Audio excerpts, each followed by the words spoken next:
Welcome in, everybody, to Fantasy Pros. This is the Fantasy Football Podcast. It is me, Joe Pisapia, and today we're going to take a look at 12 undervalued players right now. We're going to look at the early rounds, the mid rounds, and some late round gems that could make a huge impact in your drafts. And those drafts are going to be happening pretty damn soon, so you better get ready. And to help us get ready and identify some of those important names, Alfredo Brown from Football Guys is back joining us, one of my favorite folks in the industry. And of course, Jake Cieley, who's also here. Jake Cieley from The Athletic, who, my dear friend Jake. Jake, I know things are busy at The Athletic. What do you guys have going on right now? Yeah, I've been knee deep in the projections for this year, but in the middle of the breakout series, and I had to do breakout running backs because they're just everywhere. Also, because Alfredo's on the show with us, and I saw the movie already, I had to do the crossover T-shirt for How to Train Your Dragon. Oh, look, I even did that without even trying. I perfectly like grabbed his chest there. There you go. I have not seen actually the original or the remake of the Dragon series. Jinx. Look, man, I'm just saying, like, and I'm planning on visiting the new park in Orlando in a few months from now in November. So I guess from your reaction, Alfredo, that's something I'm gonna have to see. Yeah, man, you have to watch the movie first, the animated movie. Then after that, go watch the live action movie, and then go to the theme park and just be like totally immersed in How to Train Your Dragon stuff. Would you say an underrated gem? Would you say How to Train Your Dragon? Oh, it's underrated? It's around like 9 sleeper. Absolutely, yeah, solid film. There you go, everybody. All right, so again, we're using the expert consensus rankings and the ADP and everything coming from fantasypros.com. You go check out the consensus rankings right now. They are up and ready to rock and roll. All as you know, again, it might be June, but in our hearts, it's already late August and we are ready to rock and roll. So let's start with some early round values. Jake, why don't you kick us off with an early round value of a receiver in Tampa that, depending on how that health is, could even be ready as early as week 1. And see, that's the thing is everybody's saying depending. I'm not coming for you for saying that. It's like everybody's saying depending if he's ready, depending he's ready.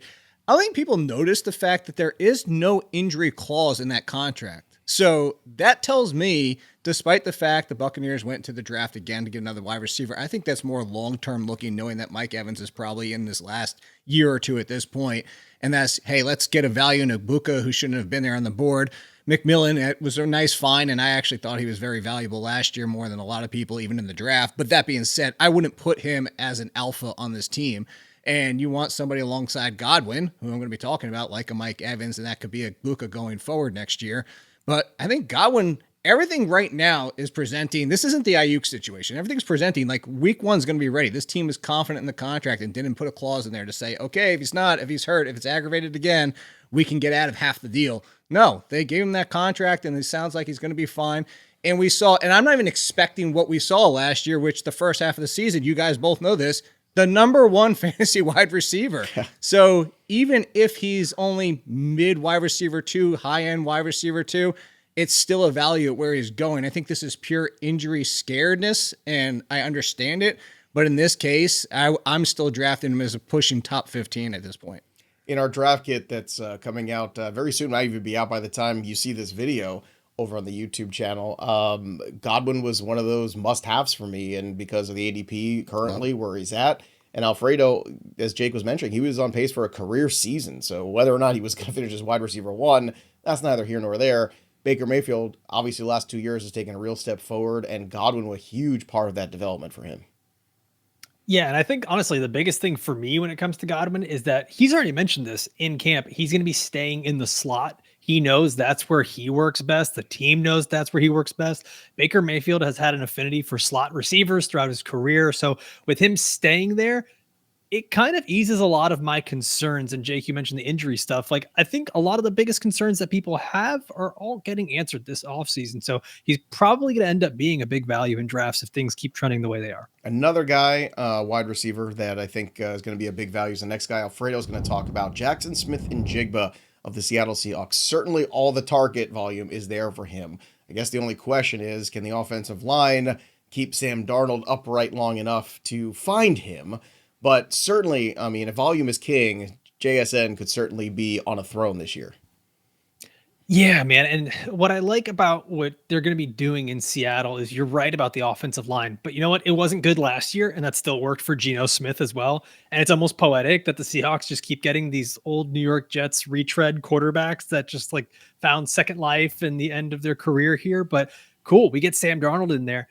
With him, he's got a little bit of a connection here with Clint Kubiak and that play action offense that he really likes to run a lot of. We saw it have some success early on in the season in New Orleans, and then injuries to Derek Carr, injuries to Chris Olave, everything just started to fall apart. Rashid Shaheed too. With this offense, I think we're going to see JSN moving around a ton. Last year, JSN was the wide receiver 8 in half PPR points per game, and that was with DK Metcalf and Tyler Lockett on the field. Now you've got Cooper Kupp in there, who's 32 years old. He has missed a ton of games, 18 games over the last 3 seasons. Those final 5 games of last year were just really, really bad from a production standpoint. Couldn't get open the same way he was before. I know a lot of people are worried about the Seahawks having a redundancy of, well, Cooper Kupp plays the slot, JSN plays the slot. How could they possibly exist? Let Cooper Kupp go and play the slot. Let JSN be the guy that's getting moved around the whole formation by Clint Kubiak as the X and the Z and going in pre-snap motion. And they're going to be funneling targets to him in this offense. So that's what I see happening for the Seahawks this year. And if I can get JSN as the 3rd player on my team and go running back heavy, I think that's an awesome way to start. Jake, do you have any concerns about where JSN lines up this year? I don't have a ton of concerns, honestly, mostly because if you're looking at the usage, we did a show a couple of weeks ago, and I was like, Cooper Kupp, where he's going, I think could be a value, because if we're worried about the offensive line and Sam Darnold panicking and seeing goes, blah, blah, blah, blah, well, who's going to be that option? It's going to be over the middle of the field short and get the ball out of there to Cooper Kupp, because Smith-Njigba is going to be moving around, as Fredo said. And I think the big thing here is that any concerns that seem to be mentioned seem to be like, I don't know if he can. Well, by the way, I don't know if he can. People said about Justin Jefferson coming out of college. Smith-Njigba can do fine outside. Yeah, well, if that's the level, then we should all be very excited to draft JSN. I don't know if we can get that far, but let's continue the conversation about some of these guys in the early rounds that might be a little undervalued. Jake, who's next on your list? Yeah, I'm going to go over to running back, and I'm a little surprised at this one because it felt like everybody was excited for Chase Brown to be inside the top 10 and even pushing the top, probably 2nd tier, not the 1st tier with Barkley and Bijan and stuff like that, but in that next group of like the Jinties and the Derrick Henrys of the world and stuff like that. And everybody's like, well, let's have to see what they do in free agency. They didn't do anything. Well, let's see what they have to do in the draft. They didn't really do anything. They drafted another Chase Brown at the end of the draft. And then everybody's like, well, no, I'm not going to move him up. Well, what? Why? You wanted to move him up. You wanted him to be in that value. You wanted him to be, oh, by the way, what he was last year when he had the lead, which was pushing top 7 last year from that point on.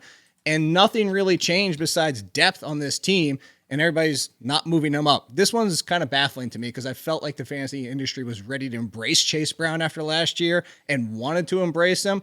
I'm embracing it. Come here, buddy. Like I'll get like we can be friends all year long. I'll take plenty of Chase Brown in the 2nd round, mid to early 2nd round. And he's still going behind, like, at Jacobs, the workload at this point. It is there, but I think there's a higher ceiling with Chase Brown. Jonathan Taylor, injured every single year, the quarterback situation. I'll take the upside of Chase Brown. I'm not saying necessarily you have to take Brown over them. It's just, instead of drafting those question marks, maybe look at wide receiver and then get Chase Brown after them anyway.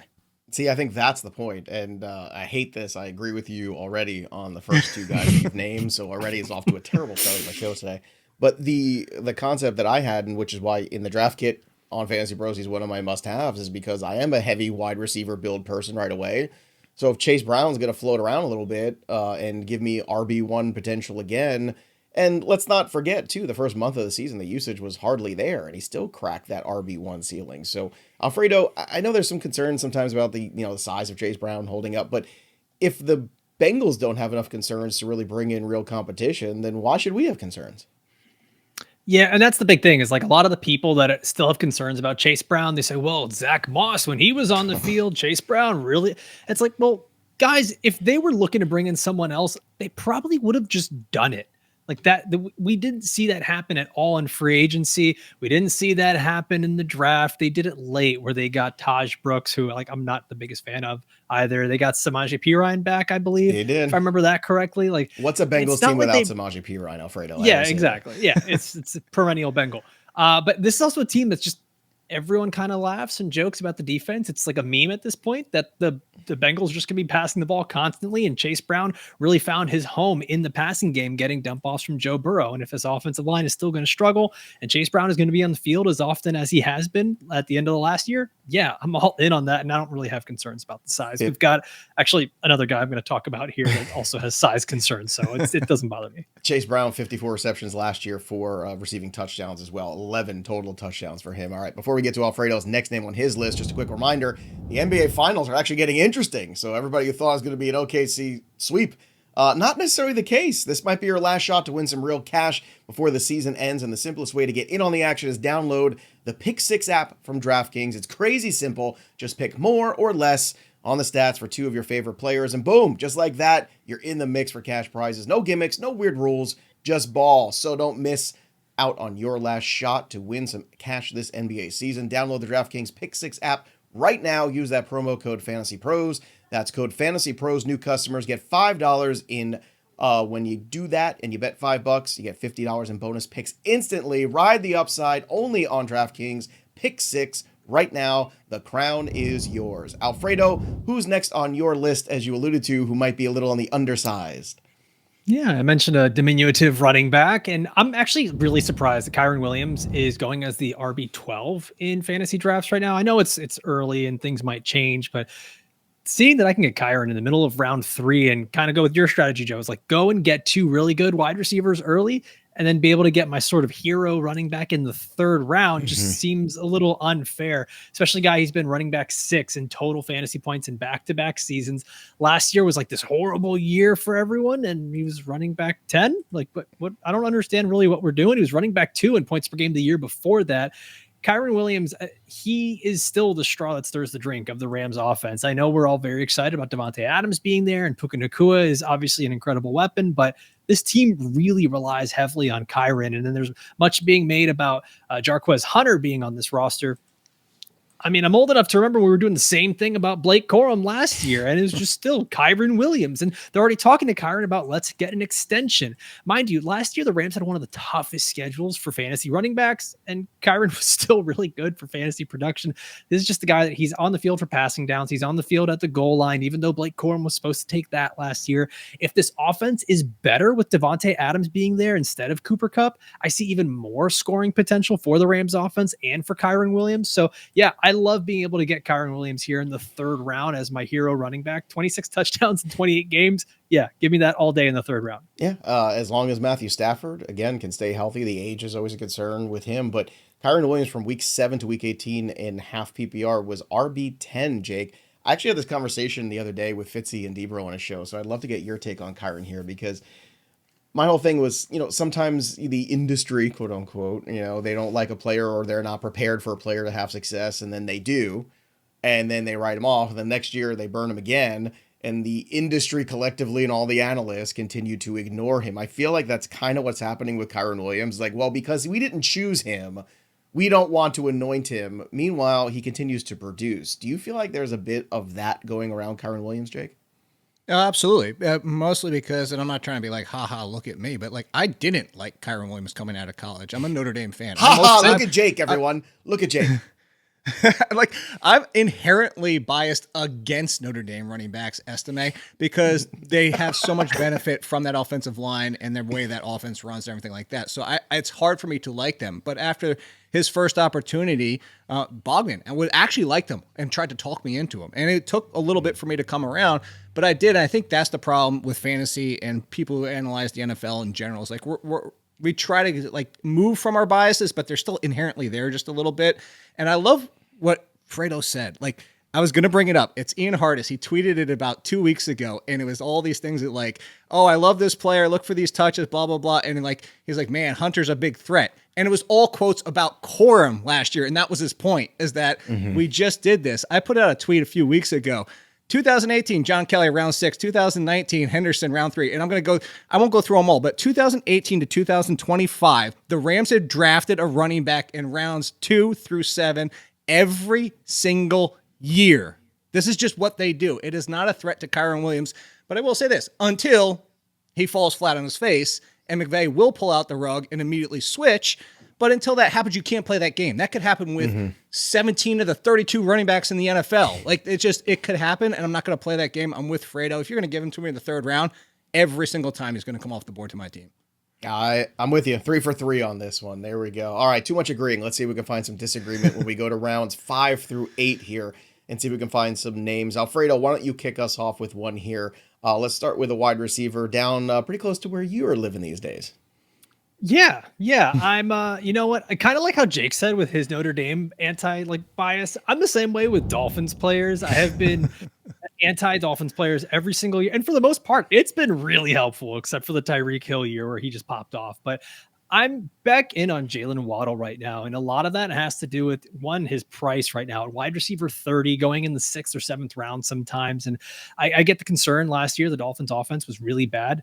So much of that, and these concerns still exist, so don't hear what I'm not saying, but so much of that was the health of Tua Tagovailoa and the offensive line. And some of these concerns have been quelled a little bit. Offensive line is a little bit better. They've got some more consistency there with players they know that are actually going to be in the game each time, not Teron Armstead missing practice and missing games.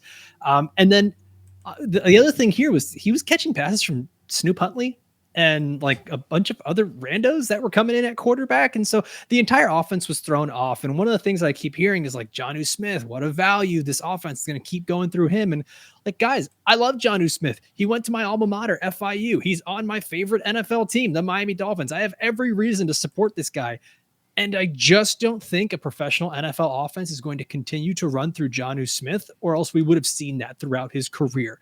It would shock me if the Dolphins don't go back to Jaylen Waddle, who, if you look year after year after year, this is the outlier season where all of a sudden he's not getting 100+ targets. He's not one of the top 2 in targets on his team. A lot of that had to do with that quarterback change. And right now, Mike McDaniel and the Miami Dolphins, all of the news out of camp is that they're trying to get back to what made them successful 2 years ago. Get the ball out quicker, get the ball deeper downfield. That works with the skill set of Jaylen Waddle and Tyreek Hill. I'm way more worried about Tyreek Hill, who I won't draft in the 3rd round. That's fair. I don't think Mike McDaniel is long for his job this year. I think he might be the first guy off the island, to be honest with you. But Jaylen Waddle does have, 3 previous seasons of more than 100 targets in each one of them. So that's, if we're getting back to basics, that would certainly be the way to go. And Jake, to Alfredo's point too, if Tyreek Hill has lost a step or isn't the same player or is starting to fade away a little bit, then shouldn't that mean a little bit more Jaylen Waddle love? So this is the first one we get a little bit of disagreement on. And the thing is, I'm not completely off Jaylen Waddle because where he's going, I don't hate that much. I'm just off the Jaylen Waddle, and I know Fredo wasn't saying this, that like the top 20, the top 22, that's who Waddle's going to be. And this is like, he's that good. And remember that wide receiver 1 season, mostly because it's not him in himself. Like, his issue for me is I'm tired of the same injuries. It's always the leg. It's always the leg. It's always the leg. So that's one. But like, we don't want to play the injury game too much. Like, I would downgrade him a little bit. I'm not going to go crazy for that, but it's kind of a little bit more what you said. And it's what the NFL does. We play this give and take. The offenses do things. The NFL reacts defensively back and forth and back and forth. And what really killed the Dolphins last year, for people who didn't watch Dolphins and only saw the box scores, it wasn't necessarily the injury to Waddle. It wasn't necessarily the injury to Tua. Is that the NFL saw McDaniel and they said, you know what? We're going to shell the crap out of you. And it's not just like when people hear shell, it's not just the over shell. It's like they actually played sides of the field shells, and they were just keeping everything in front because they're like, this is how we're going to stop you. And we're going to stop everything in your offense. And why you said that is like, McDaniel might not be long for this world. It's because he didn't adjust yet. Like, I give him credit. Yeah. Like, he might still have that in him, but that's my concern. If Tua, Hill, and Waddle, this offense doesn't adjust, the book is out how to stop the Dolphins right now, and they need to come back and fight back. And if they don't, that's why I'm concerned about Waddle. So as a wide receiver 3, yeah, all day long. Anything higher than that, and I'm going to be out. In the half-point PPR consensus on Fantasy Pros, Godwin's at 29, Waddle's at 30, and I think that's the biggest reason I'd be out on Waddle until that changes, because I just, I think we all agree Godwin's just in a far better situation there potentially in 2025. Let's talk about, but certainly there's room where Waddle could be the adjustment guy and becomes a great value as well.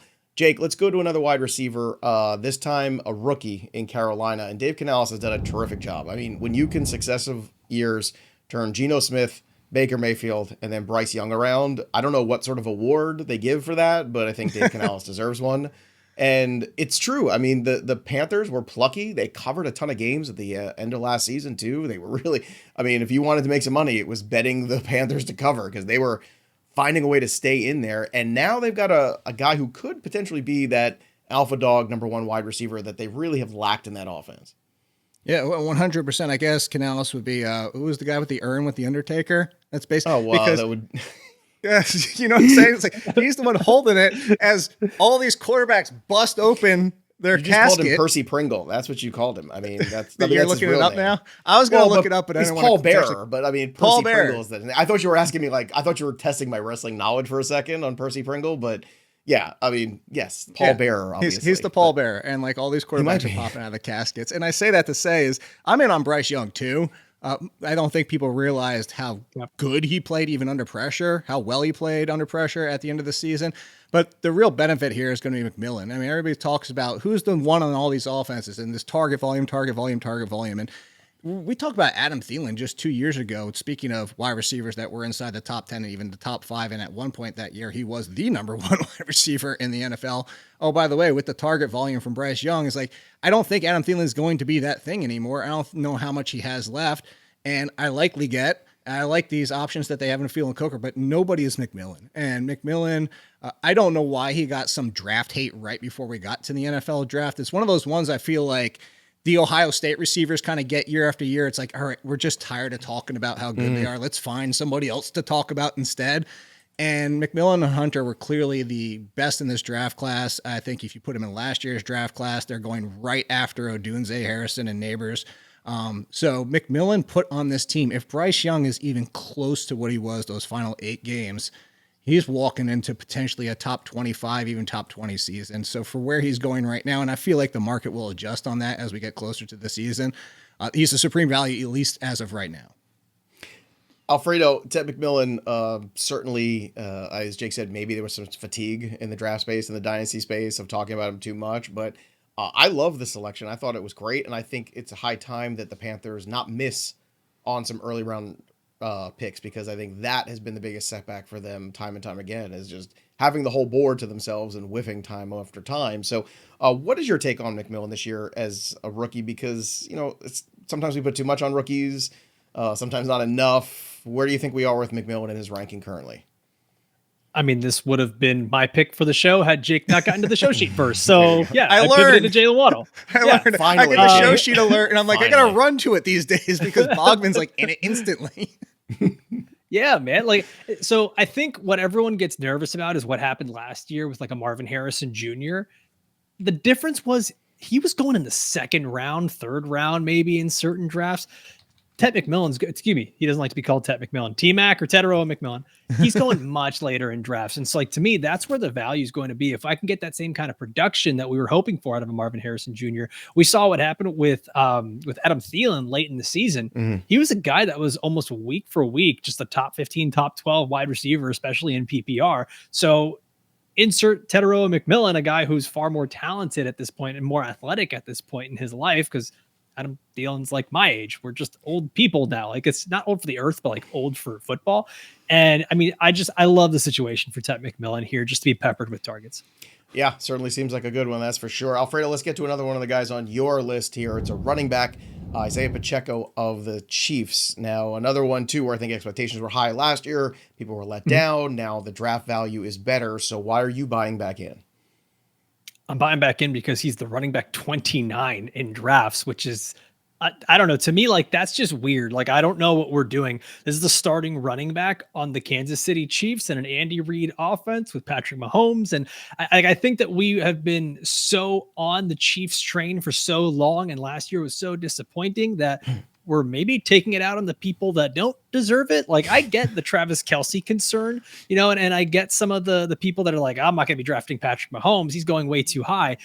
But the guys like Rashee Rice and Isiah Pacheco, who are probably going to be the stalwarts of this offense, I want every piece of them that I can get, especially round 7 or 8 for Pacheco. I mean, early last year, I know it was just a really small 2-game sample size, but he was getting 21 opportunities a game just to start off the season. He was looking really good. Year prior to that, he was looking very good as well. And then he breaks his leg, comes back, and has basically the toughest 5-game stretch of the Chiefs running back schedule for fantasy football.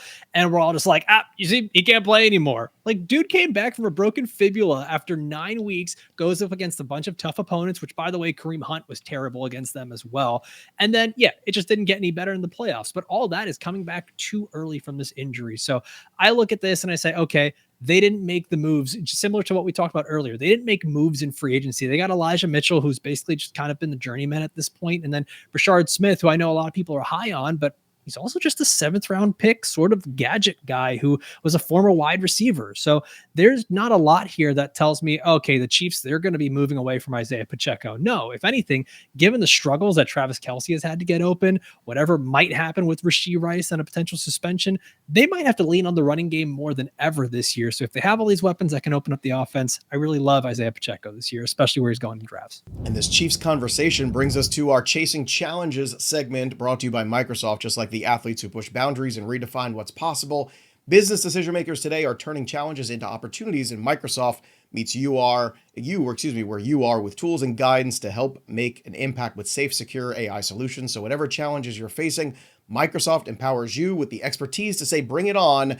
And in this segment, we're going to talk about the Chiefs because they do have a tough road ahead of them. And here's why.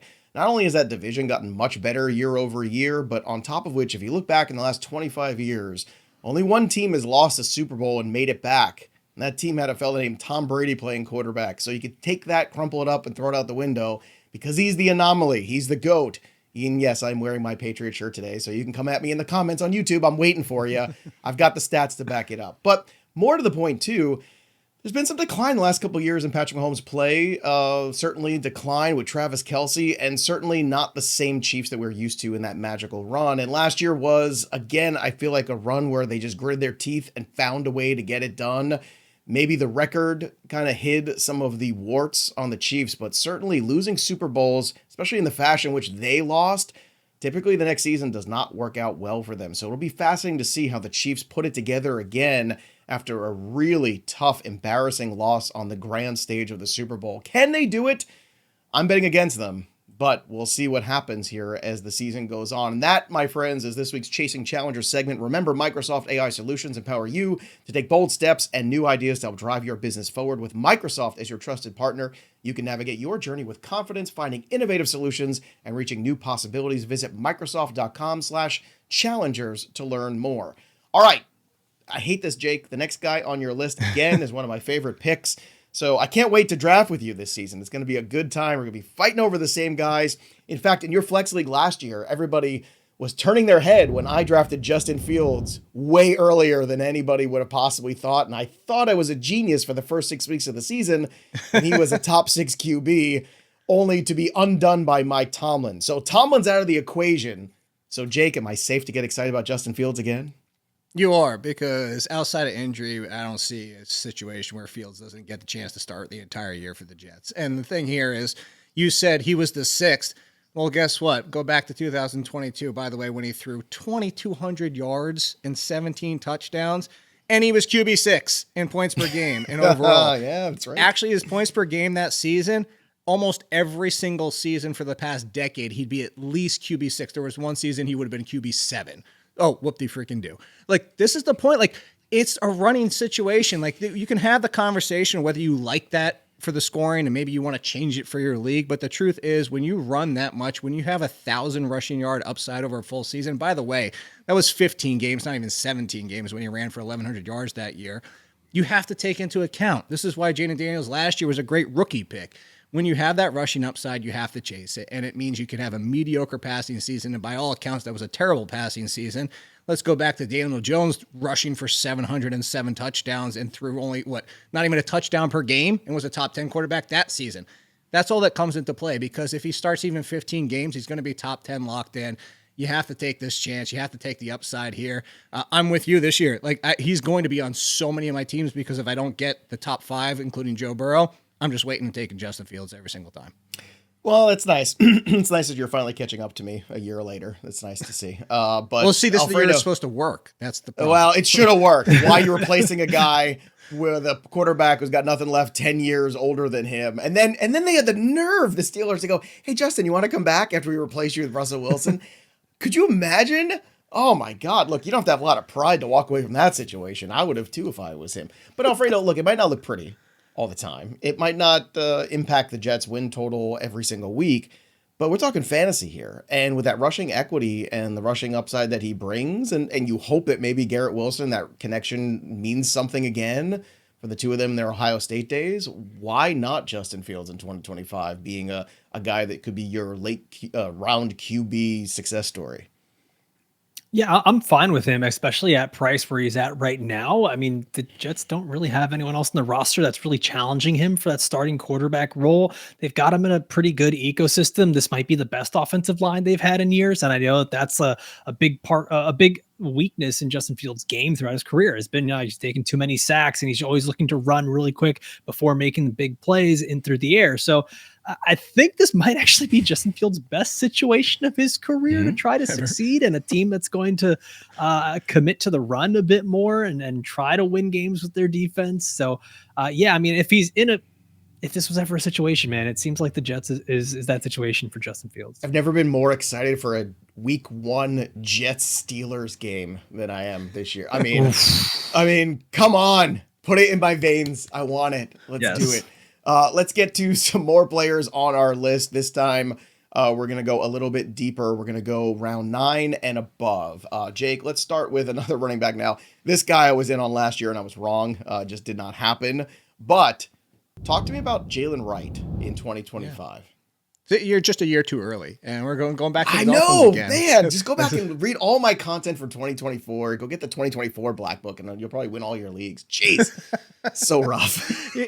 I will say, if the Dolphins get right, not Jaylen Wright, no pun intended. If they get right, like here's going to be the benefit here. And we saw Raheem Mostert before, and there was a few shows ago where I said, we were talking super deep, like off the radar rookie sleepers. And I brought up Ollie Gordon to say, like, if they're looking for the power option at the goal line, and people came for me in the comments and like, no, I don't think Gordon's going to be the number 2. Is it a non-zero chance? Yeah, it could happen just because he's the best of anybody on this team, probably in that scenario. But Wright can do it. He just probably can't do it as well. But you're filling a Raheem Mostert role here, and that explosiveness is something that Mostert had. But Mostert had a little bit more power than Etienne does. And Wright does. The big thing here is hoping that Wright shows enough to be the complementary piece despite both of them having great speed. I would actually call Jaylen Wright kind of a James Cook. Oh, by the way, James Cook just ran for double-digit touchdowns last year, so it could happen for the Bills. So if this team's going to get right, and they're going to go back to their 1-2 punch, and Etienne's going to do Etienne things, and they're looking for that second option. Jaylen Wright, as you said, everybody was excited for him last year. There was a lot of people in the industry, deservedly so, in on him because of those James Cook similarities.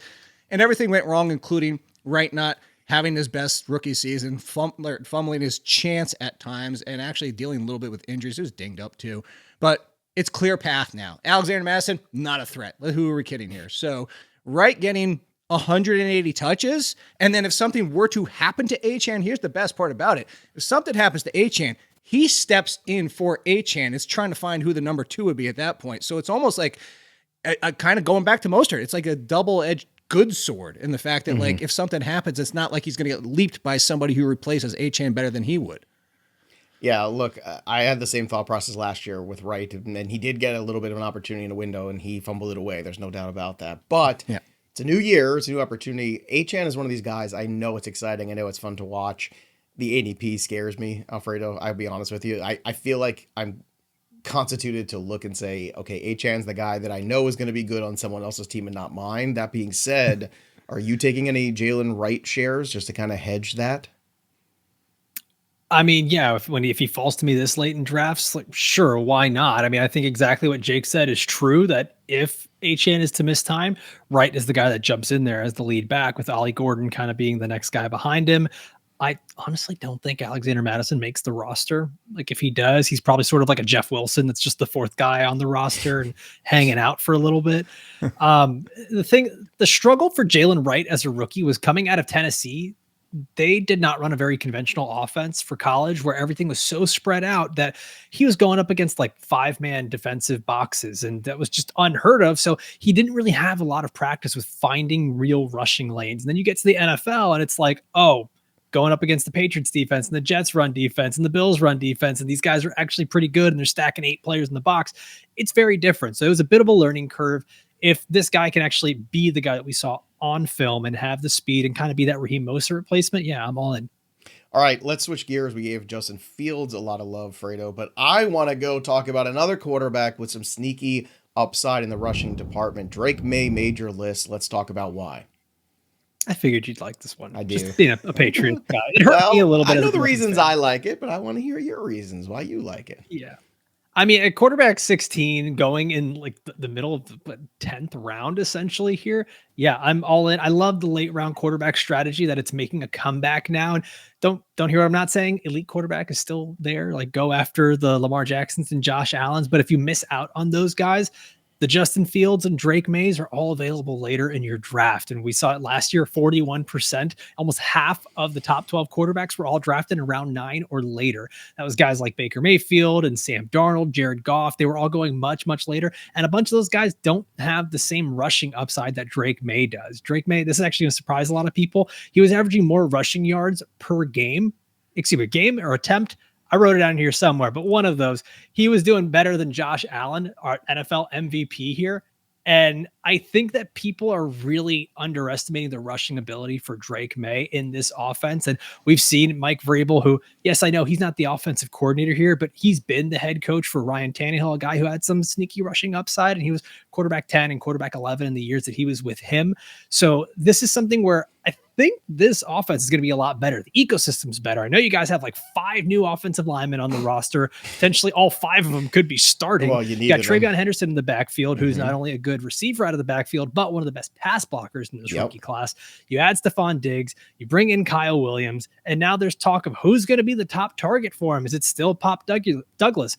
You know what? It's a good thing we're having this conversation, because in the past, there was no conversation. There was no competition at the wide receiver spot. So everything in the ecosystem is getting better for Drake Maye and this Patriots offense, and I want a part of that. Well, Jake, I think the simplest thing, too, is he actually has an offensive coordinator, and Josh McDaniels. I mean, it sounds, we can laugh and mock about it, but the coaching staff last year was woefully underprepared and certainly not in a position to develop a quarterback. This regime is, and I think that's going to make a huge impact, not just from the weapons and the better protection and the better defense, too. That's not going to put him in some of these weird spots that he got put in last year, too. But he showed he can make plays, and he showed he can move his legs in college, too. He was a guy that could get out there in space and do things. And he's got the right mentality, too, which is, I feel like, nothing bothers this kid. And I think that's what you need if you're going to succeed up there. Yeah, and this is why I have him right now in front of Purdy, Dak, Goff. I mean, Me too. A lot of pocket passers with only mild rushing upside. I have him way ahead of Justin Herbert, because Herbert runs for 300. Maye could run 600 plus, double down on that. And let's talk about it. The reason I bring up Herbert to say is Herbert's not the Herbert from 650 pass attempts over a full season, especially now in the Harbaugh offense. So I say, I think their passing numbers could be very similar. Well, then who am I going to take rounds earlier? The cost is actually cheaper, but rounds earlier, the guy is probably going to double up the other one in rushing upside. So I'm in on Maye. The only hesitancy I have is because everybody in the industry is on him. Just as a forewarning, when you're watching the show, remember, if you're drafting super late August and all of a sudden Maye's the 8th quarterback off the board, then you got to be like, all right, well, this is unfortunately what happened. Enjoy it now. Be all in. We're all 3 all in. I know plenty of people on Fantasy Pros are, but I just feel like he's going to be the name, and he's just going to keep rising and rising and rising and rising. He's going to be up by like Baker and Joe Burrow before it's too late. I don't think he's going to go that far. I don't. Really? Honestly, I see where you're. Everybody talks about him. Yeah, but I think the problem is, I think the general public too is going to look at it and go, well, he hasn't done anything yet, and they're not wrong. Okay, and please the keep Patriots' saying offense has been bad. I'm just telling you, that's my feeling. I think the Justin Fields stuff is going to get crazy, because I think anybody with a brain can look at the rushing yards and see that. But at the same time, I think it's difficult with Drake Maye for people to visualize sometimes what the future is going to look like in 2025 when the recent Patriots. Well, here's the best part too. Abysmal. You have 14 weeks to worry about your bye week quarterback with Drake Maye. That's also, look, if you want free quarterback in a single quarterback league, it's Drake Maye, and you're in good shape. And you could take one of those other veteran guys if you have any concerns as a backup and take a second one. There's no problem with that. Speaking of backups, Jake's got a backup he wants to take in Buffalo. Stay in the same division and talk about Ray Davis. Yeah, we have a lot of sophomore running backs this year, apparently. And Ray Davis, everybody was excited about him last year. Everybody, myself included, was concerned about James Cook being able to do more than he did the year before. Hell, His Vegas, let's remember this, his Vegas rushing over under was 3.5. And I remember that because Chris Meany, our good friend, put money on that. And he was like, oh, I'm done. I don't have to worry about this for the rest of the year in like the end of September. And it was the best thing ever.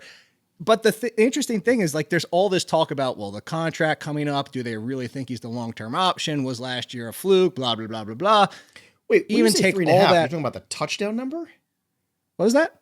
When you said the 3.5, what was that number you were talking about? That was the rushing touchdown prop to start. It was a rushing touchdown prop. Okay. Yeah. I just wanted to make sure that was clear because you said the number and I didn't hear what the prop was attached sorry, to. Like, I think, the prop. I know you were so excited about the easy money. Fair enough. Yes. For everybody else listening. I didn't think it was going to be that easy, but that's my point. So I'm saying, like, just push all those factors aside for one thing and then say, what do we do in fantasy? We're trying to find who are these high-end backups and everything like Trey Benson and all the rest.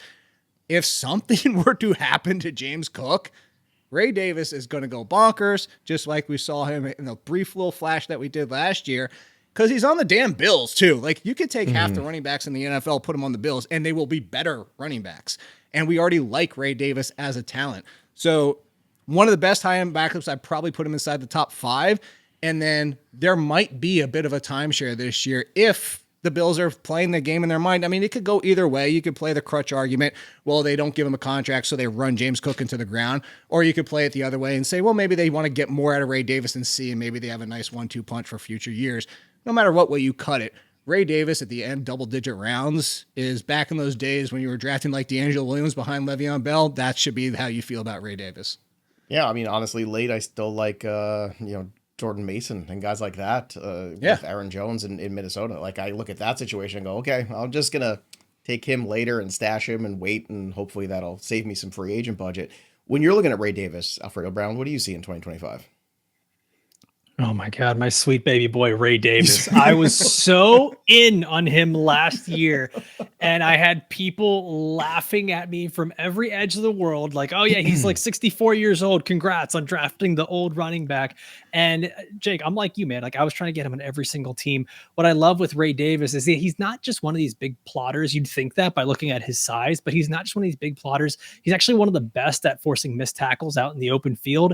And he's so good in the receiving game. And that's where I think the big thing, like a lot of people miss, is that he likely wouldn't be in some sort of timeshare if something happened to James Cook. He would be the guy getting work on all 3 downs because he's also a really good pass blocker as well. So everything kind of, if the stars align, not saying that we ever hope for injury or want that to happen, but there's contract disputes going on right now. And like, the news isn't always great. I'm sure everything will get settled, but Ray Davis is a really high-end handcuff that I want. Sorry to jump back in, but I want to go to Fredo's point again real quick, is that I compared him to Jamal Williams. But, like, let's remember, that's kind of why I wanted to go to that, because what Fredo just said is, like, people are like, he's kind of whatever. That's what people said about Jamal Williams for the longest time, and then he got the option. It's like, oh, he's actually a pretty good receiver. Oh, he's actually a little bit more explosive than we thought. Oh, he can be a top 15 running back.